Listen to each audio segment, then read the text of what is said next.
Hola, buenos días. Mi nombre es Juan Pablo Montiel, soy director de CRIMINT y esta es una cápsula sobre la analogía in bonam partem que está hecha especialmente para la Cátedra de Derecho Penal Parte General de mi querido profesor Domínguez Enaín, pedida esta cápsula especialmente por mi querida colega Andrea Quincose Vilalta.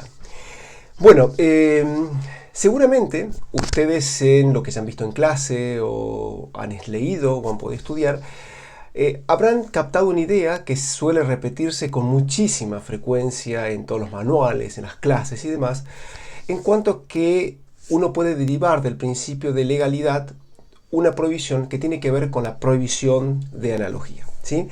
Y de esta prohibición o de este mandato del principio de legalidad se derivan básicamente dos tesis. Una es que la analogía está prohibida cuando se utiliza para perjudicar al reo, ya sea para crear nuevos tipos penales o bien para crear nuevas agravantes, mientras que, al igual que sucede con la cuestión de la retroactividad de la ley penal, se admite una excepción cuando esa analogía es utilizada para favorecer al reo, ya sea para crear causas de justificación, desculpación o incluso atenuantes, ¿sí? Entonces tenemos prohibición por un lado de la analogía in malam partem y por el otro lado permisión de la analogía in bonam partem. Lo que es importante concretizar aquí, sobre todo para entender bien de qué estamos hablando, es que la analogía es un mecanismo de creación judicial de derecho. Es decir, la analogía es un medio mediante el cual un juez lo que viene a hacer es a corregir un defecto de la ley, ¿sí? Bueno, de alguna manera el juez asume un rol de legislador de manera puntual y excepcional para corregir un problema de la legislación, una laguna que presenta la ley. ¿Qué implica esto básicamente? Que entonces solamente se pueden crear disposiciones, se puede asumir el rol, el juez puede asumir el rol de legislador en supuestos en los cuales se esté beneficiando, ya sea esto para crear causas de justificación, causas de exculpación, atenuantes, es decir, para crear eximentes de responsabilidad penal. Seguramente hasta aquí es todo lo que ya han visto o han estudiado en diferentes manuales.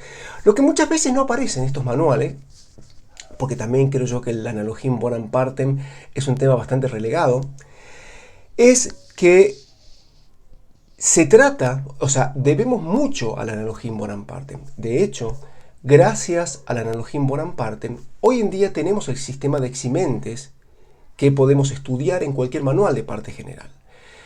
Piensen ustedes que la analogía in bonam partem empieza a aparecer sobre todo en la actividad de los tribunales alemanes alrededor de la década del 20 del siglo pasado, 1900, concretamente 1925, a partir de 1927, concretamente, pero a partir de ahí toda la labor que hicieron los tribunales creando causas de justificación, o especialmente causas de exculpación, el estado de necesidad exculpante supralegal o justificante supralegal, surge en este contexto, y contribuyó en gran medida a ir definiendo lo que posteriormente fue el sistema de eximentes en la teoría del delito. Entonces le debemos mucho a la analogía in bonam partem en ese sentido. Y otra cosa que seguramente no suele aparecer mucho en los manuales es que cuando uno plantea la cuestión como que el juez está asumiendo el rol de legislador en el ámbito penal, automáticamente piensa que es algo absolutamente extraordinario, que es muy difícil poder presenciar un fenómeno de esta naturaleza, concretamente en nuestro país. Sin embargo, si ustedes tienen en cuenta que la amplitud del uso de analogía está sujeta a qué tan bien o qué tan mal esté redactada la ley, o qué tan generosa o qué tan exigua, qué tan exiguo sea el reconocimiento de causas de eximentes en general, vamos a ver que el juego de la analogía in bonam partem es bastante más amplio del que intuitivamente tendemos a pensar. Por ejemplo, el artículo, cuando uno mira cuál es la jurisprudencia de nuestros tribunales en materia de error de prohibición, es decir, un error que excluye la culpabilidad, excluye el conocimiento de la antijuridicidad, vemos que no tiene de dónde sacar esta regulación. Sin embargo, porque el artículo 34, inciso primero, no nos dice nada del error de prohibición. Sin embargo, los tribunales se la han ingeniado para poder reconocer el error de prohibición, especialmente aplicando lo que conocen, seguramente no lo habrán visto todavía, pero lo que tiene que ver con, digamos, han reconocido legalmente el error de prohibición bajo el formato de la teoría de la culpabilidad. De modo que Hay casos. Y un caso también bastante resonante ha sido una sentencia de la Corte Suprema de Justicia de la Nación del año 2012, en el que amplía las indicaciones para el aborto, donde considera que también es necesario garantizar la punibilidad de aquella mujer que abortó, pero que el fruto de el embarazo había sido fruto de una violación. Es decir, no requerir también el estado de demencia, sino que el solo hecho de haber sido violada aseguraba la posibilidad de abortar. Esta es una circunstancia que no está plasmada legalmente y, sin embargo, la jurisprudencia así lo ha reconocido y lo ha hecho bien. O sea, bien hecho que lo haya reconocido, que haya salvado este problema, ¿sí? Después igualmente voy a hablar sobre esta cuestión un poco más críticamente. Bien, ¿qué otras cosas no nos han dicho? Y este es el núcleo, de alguna manera, de esta cápsula, y es que la analogía in bonam partem, si bien es favorable al reo, debe ser un mecanismo de excepción. Debe ser un mecanismo de excepción en doble sentido. O hay dos razones, o dos tipos de razones distintos por los cuales debemos aceptar la analogía in bonam partem, pero debemos aceptarla con límites. La primera es una razón de índole, si se quiere, de jurídico-política, o más bien desde el punto de vista del Estado de Derecho. ¿Por qué? Porque estamos diciendo que en los supuestos de analogía, el juez lo que está haciendo es asumir la función legislativa. Y es importante entender que la legalidad lo que hace es reforzar de alguna manera una idea que está vinculada al principio de reserva de ley, y es que se debe garantizar la prerrogativa del legislador. Ustedes saben que en la adopción de decisiones importantes, en la decisión de decisiones de política de Estado muy importantes que inciden en la vida de los ciudadanos de manera drástica, esta decisión debe ser monopolizada por el legislador. De modo que, y entre esas cuestiones aparece el derecho penal, de modo que hay que pensar en una cosa, que si el juez asume una función legislativa, debería ser para algo puntual y algo limitado. ¿Sí? Entonces tiene que ver con razones que tienen vinculadas al Estado de Derecho. Pero también hay una razón de segundo orden que tiene que ver, una razón, si quiere, más político-criminal, más vinculada al derecho penal. Y es que ustedes podrían imaginarse qué sucedería si los jueces dieran rienda suelta a su subjetivismo para sacar de la galera, o al conejo saca un mago de su galera, sacar eximente de todos lados. Obviamente que el valor preventivo que tiene el derecho penal decaería drásticamente. Y este punto apareció notablemente en gran parte de las primeras sentencias que uno encuentra en Alemania, que reconocían la causa de justificaciones supralegales, es decir, que reconocían por analogía causas de justificación o causas de exculpación. Porque ahí aparecía incluso una idea muy gráfica, decían: reconocemos estas causas de justificación o estas causas de exculpación con carácter supralegal, pero no debemos dejar pasar que existe un temor a se habla de osteomalacia del derecho penal. Es decir, la osteomalacia, saben ustedes, que es una enfermedad que implica el debilitamiento de los huesos, ¿sí? Había miedo, existía un temor de que un uso indiscriminado de la analogía in bonam partem trajera aparejado un debilitamiento de la fuerza preventiva que puede tener el derecho penal.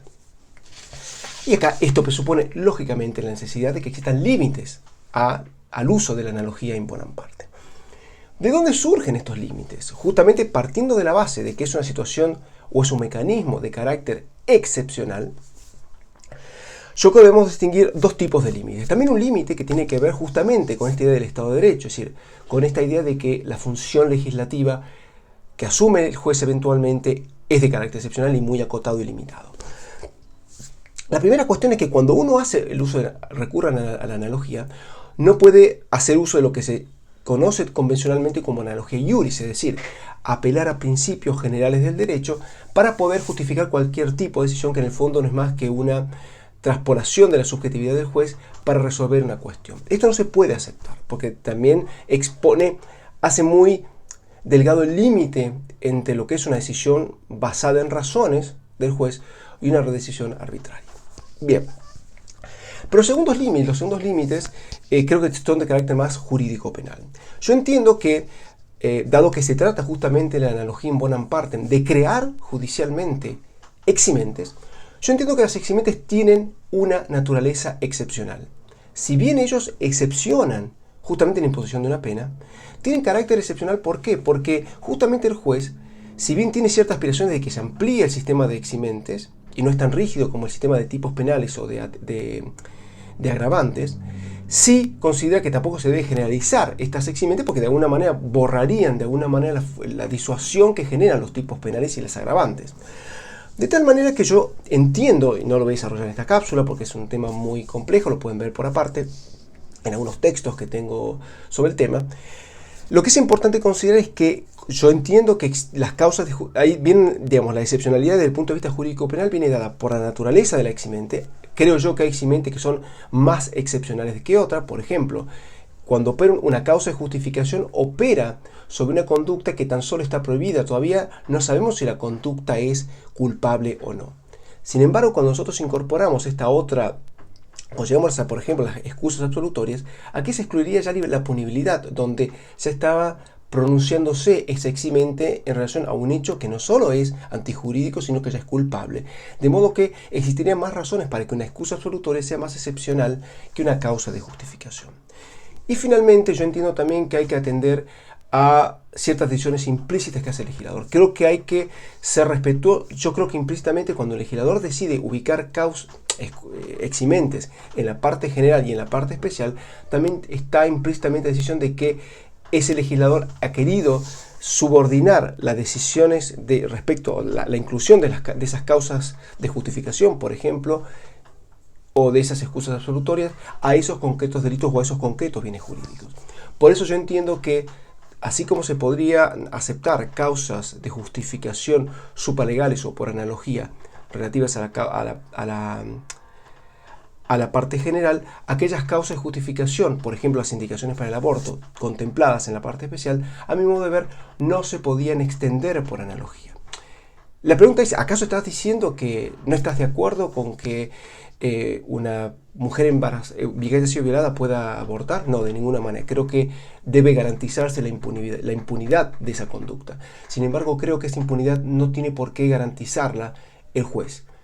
Recurramos al indulto, a otra vía.